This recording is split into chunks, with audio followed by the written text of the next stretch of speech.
So, imagine trying to empty the ocean with a teaspoon. Oh, wow. Yeah, that sounds completely exhausting. Right. But that is exactly what it feels like when you look around and realize you desperately need an entire life overhaul. You can barely find the energy to get off the couch. Absolutely. The sheer scale of it is just paralyzing. Exactly. We have all been there. You want to completely reinvent yourself, but just thinking about it is too much. So, welcome to today's deep dive where we're going to tackle exactly that. And we're using a really fascinating text for this, right? Yes, we are extracting the core insights from this excerpt called Small Habits, the Architecture of Big Change. And specifically, we're diving into a story inside it titled Healthy Habits to Change Your Life. It's a great piece. It really is. Our mission today is to understand why the secret to a massive transformation does not start with, throwing out all your junk food or buying a $1,200 treadmill. Right, which is what everyone always tries to do. Right. Instead, it starts with something as shockingly mundane as a single glass of water. I mean, that premise sounds almost offensively simple. It really does. But that is the exact mechanism we need to unpack today, because we are looking at how human beings actually alter their trajectories, as opposed to how we, daydream about altering them. Right. The daydream is easy. Exactly. And the gap between daydreaming about a new life and actually living it is, well, it's where most people get trapped. So true. And our source material gives us this really vivid case study to show that gap. It's centered on two friends. First, we have this guy, Ryan. Ah, yes. Poor Ryan. Yeah, Ryan is profoundly stuck. He is the complete embodiment of that ocean and teaspoon feeling. And then we have his friend Noah, who basically holds the blueprint for breaking free. But before we can even look at Noah's solution, Yes. we really have to examine the anatomy of Ryan's problem. We have to understand the gravity of feeling that stuck. Exactly. Yeah. Because the text gives us this granular look at Ryan's daily reality, and it is just a landscape of high-friction, low-reward behaviors. Oh, completely. It's brutal. He stays up incredibly late staring at his phone. He relies entirely on fast food.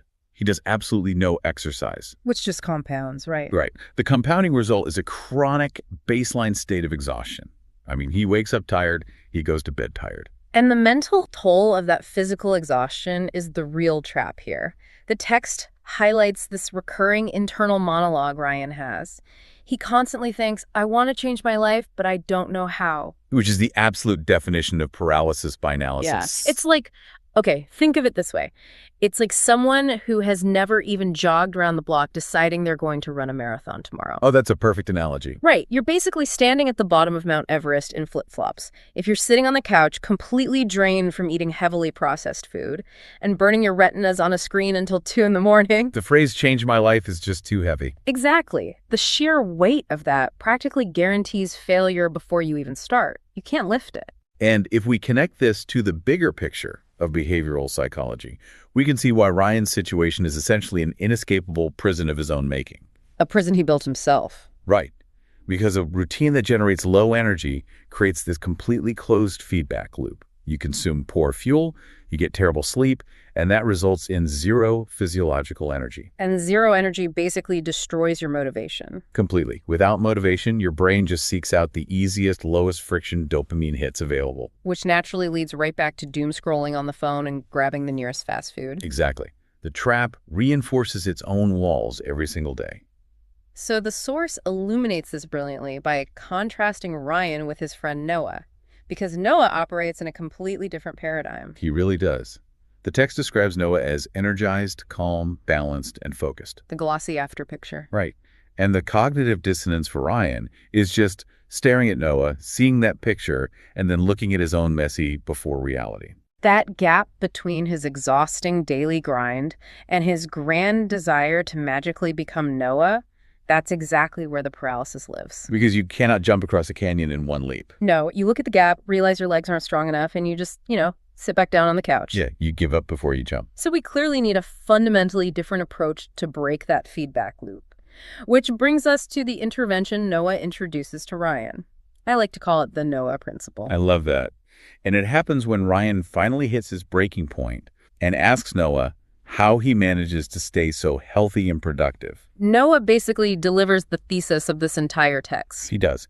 He tells Ryan, It's not about big changes. It's about small He habits. just strips away the grandiosity of life change immediately. He lists out these incredibly boring pedestrian actions. Wake up at the same time, drink water in the morning, move your body, eat simple food, sleep earlier. But here is where it gets really interesting, because Noah drops this golden rule on Ryan. He says, don't change everything at once. Start with one habit. That singular instruction is the absolute crux of the entire philosophy. Start with one habit. Okay, I have to pause here because my initial reaction to reading this was pure skepticism. Oh, really? Why is that? Because think about it. If you are surviving on 3 hours of sleep and drive-through burgers, a single glass of water in the morning feels like trying to put out a forest fire with a squirt gun. That is a very fair point. Right. It feels entirely disproportionate to the scale of the problem. If Ryan is desperate for change, isn't this approach painfully, agonizingly slow? It definitely feels that way. But it feels that way because we habitually mistake the action for the goal. Wait, what do you mean? Well, we look at the physical properties of the water and think, hydration isn't going to fix chronic fatigue and a terrible diet. Right, water isn't magic. Exactly. But the physical water isn't actually what is fixing Ryan's life. Oh, so it is a psychological Trojan horse. Yes, that's exactly it. By setting the bar at something as trivial as drink a glass of water, the barrier to entry is lowered to the floor. You literally cannot fail. Right. You aren't just hydrating your cells. You are establishing a new baseline of trust with yourself. You're bypassing the brain's defense mechanisms entirely. Which is why the source explicitly warns us later on, you don't need a perfect plan. Which is so hard for people to accept. It really is, but it's a vital psychological insight. Because the perfection of the plan is the ultimate enemy of the action. Oh, absolutely. When you demand a flawless, comprehensive life overhaul blueprint, you are setting a standard so high that failure is just inevitable. And failing at that massive plan just reinforces the low energy, low self-esteem feedback loop we discussed earlier. You just feel worse. Exactly.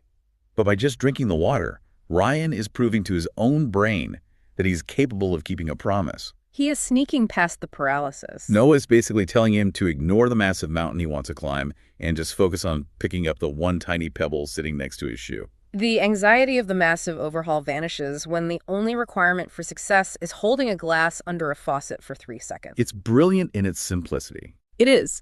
But we have this elegant theory now, but the source text doesn't let us stay in the theoretical realm. No, it grounds us in reality. Right. It forces us to look at the messy reality of implementation. The conversation with Noah is inspiring, but what actually happens when Ryan wakes up the next morning? The timeline of Ryan's execution here is critical. Yeah. Because it explicitly demonstrates that this is not an overnight transformation. Not at all. On days 1 and 2, Ryan just drinks the water. That is the entire scope of his life change. It's almost laughably anticlimactic. It really is. But because it is so easy, he succeeds. And then, feeling a tiny bit of momentum, he decides to escalate. He has a short walk. Just 10 minutes. And this specific phase of the narrative is where the true battle happens. Yeah, the text leans heavily into the friction. Ryan experiences the exact moment he introduces that 10-minute walk. The resistance is visceral. I mean, the text notes that at first it feels incredibly difficult. He feels lazy. He actively wants to stop and just turn around. His brain is fighting him. Yes. It is the perfect real-world example of trying to force a software update on an old, sluggish computer. Oh, I love that comparison. Right. You try to install this new operating system, which is the 10-minute walk, and the tired, bloated system that is Ryan's body immediately starts throwing critical error messages. We cannot compute. Resources too low. Feel too lazy. Abort mission. The system violently rejects the update. Because the biological system is desperately trying to revert to its familiar state. Even though Ryan's baseline state of exhaustion and poor health is miserable, it's predictable. And the brain loves predictability. It really does, because predictability requires zero extra energy to maintain. The 10-minute walk threatens that homeostasis of misery. So how does he force the update to install despite the error messages? Because he doesn't suddenly summon a miraculous well of inspiration. No, he doesn't watch a motivational video or anything. He relies on Noah's mantra. He repeats to himself over and over, small habits every day. He leverages the mechanics of the mantra to override his total lack of motivation. And even after a full week of fighting this daily battle, the text is brutally honest. It notes he only feels, quote, a little more awake. which is such an important detail. It raises this vital question about how we view the mechanics of change. It states a profound truth. You don't need motivation every day. Because we culturally treat motivation as the absolute prerequisite fuel for taking action. If you don't feel motivated, you can't do the thing. Right, which is just false. Exactly. If we analyze the friction Ryan is experiencing on that walk, we expose the fundamental flaw in that cultural belief. Motivation is simply the emotional spark that makes you want to change your life when you were sitting in a coffee shop talking to Noah. It gets you to agree to the concept of the water. It gets you to set the alarm. But as Ryan discovers halfway down the block when his legs feel heavy and his brain is screaming at him to go back to the couch, motivation evaporates. It is an incredibly unreliable emotion. It really is. What carries him through those inevitable moments of deep laziness is not motivation. It's the structural integrity of the daily habit. The habit serves as a sturdy bridge over the days when the motivation river completely dries up. He leans on the architecture rather than the emotion. You don't have to want to do the walk. You just do the walk because it is mathematically the next step in the sequence. That completely removes the emotional burden of feeling like it. And pushing through that initial software rejection is really the crucible of this entire process. It's the hardest part. Yeah, surviving this system crashing every morning is difficult, but establishing that baseline is what unlocks the next phase of the text's thesis. But surviving that daily system crash is only half the battle. Because once you establish that baseline, the source shifts focus to what happens when these isolated habits start colliding with each other. Right, we move into the compounding effect. We get to watch the snowball begin to roll down the hill. Which is the best part. We enter week 2 of Ryan's timeline. And the text outlines how he begins to stack another habit on top of the foundation. He starts slipping a little earlier. Slowly, his entire biological rhythm begins to shift. He is hydrating. He is moving daily. He is getting actual rest. And because of that, he naturally starts reaching for simpler, healthier food. And the text makes a brilliantly deliberate point here. It notes that his diet is not perfect, but better. There is the explicit rejection of the perfect plan echoing again. Yes. The perfection is no longer the goal. The trajectory is the goal. And the source describes the pace of this compounding process so accurately. It says, not fast, but steadily. It is exactly like an investment portfolio for your biology. That's a great way to think about it. The early deposits, the glass of water, the 10-minute walk, they're incredibly small and honestly intensely boring. Very boring. You check your balance after week 1, and you've only earned a fraction of a cent in extra energy. You feel a little more awake.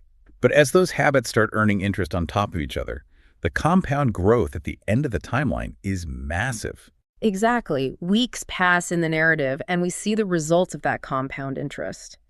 Ryan fundamentally feels like a different organism. He has a reservoir of energy. He has mental focus. And when he finally runs into Noah again, he validates the entire experiment. He tells him, you were right. It's not about big changes. It's about small habits. But the physical transformation is great. But the text includes one specific psychological detail that is arguably the most important sentence in the entire story. Oh, I know the one you mean. It says, and most importantly, he feels proud of himself. Mm-hmm. That is a massive paradigm shift. It really is. What stands out to you about that specific shift to pride? I think it changes his core identity. Ryan's biggest victory wasn't unlocking more physical energy or finally eating a vegetable. Right. It was the quiet, internal realization that he possessed the capability to keep a promise to himself. Yeah, the pride didn't stem from a dramatic, overnight success story that you'd, brag about on social media. Exactly. It came from the unglamorous, gritty maintenance of a very boring daily effort. He proved to himself that he is no longer a person who doesn't know how to change. And synthesizing this back to the broader theme of the source material reveals why the book uses the word architecture in the title. Because by refusing to change everything at once, Ryan built a sustainable, load-bearing foundation. He didn't just rent a new lifestyle for a few weeks. He constructed a new baseline for his identity. He didn't try to order a fully built, customized mansion and then panic when it didn't fit through his front door. Right. He just poured the concrete, and then he laid one piece of wood. And the pride is derived from the agency of that building process. The text actually concludes the narrative with a moment of reflection where Ryan sits quietly and contemplates his journey. And his ultimate realization is that he didn't actually change his entire life. No, he simply started one tiny thing And the momentum of that one tiny thing altered the entire trajectory of his existence. So what does this all mean for you, the person listening right now? It's the million-dollar question. Let's distill the ultimate takeaway from this architecture of change. Right. We have learned today that massive life-altering transformations do not require flawless, exhaustive blueprints. They absolutely do not. They do not require you to wake up vibrating with boundless motivation every single day. No, the architecture of a new life does not begin with the explosive demolition of your current one. It requires nothing more than small, wildly simple actions executed with stubborn repetition. You overcome the initial laziness, not by digging deep for more motivation, but by submitting to the simplicity of the habit itself. You trust the math of compounding return. You just trust the math. So we want to leave you with the exact question that the source text poses to the reader at the very end of the story. What is one small habit you can start today? Not a total dietary overhaul, not a rigid workout regimen, just one tiny, almost embarrassing to admit how small habit. Pick it. Do it today. Because the objective isn't to fix your life by tomorrow morning. The objective is simply to prove to your own brain that you are capable of taking the first step. We normally view life change as this grand, dramatic, binary switch, but we have seen how Ryan's entire universe, his energy, his mental clarity, his profound sense of self-respect, was ultimately unlocked by a totally unremarkable glass of water on a random morning. It's pretty amazing when you step back and look at it. Which leaves you with something highly provocative to ponder as you go about your day. If that is true, what massive, unimaginable life transformations are currently hiding right now in the mundane 5-second choices you are going to make tomorrow morning? That is a staggering thought to carry forward, because the future is built in those 5-second windows. It really is. Well, thank you for joining us on this deep dive. Find your glass of water, trust the math, and we will see you next time.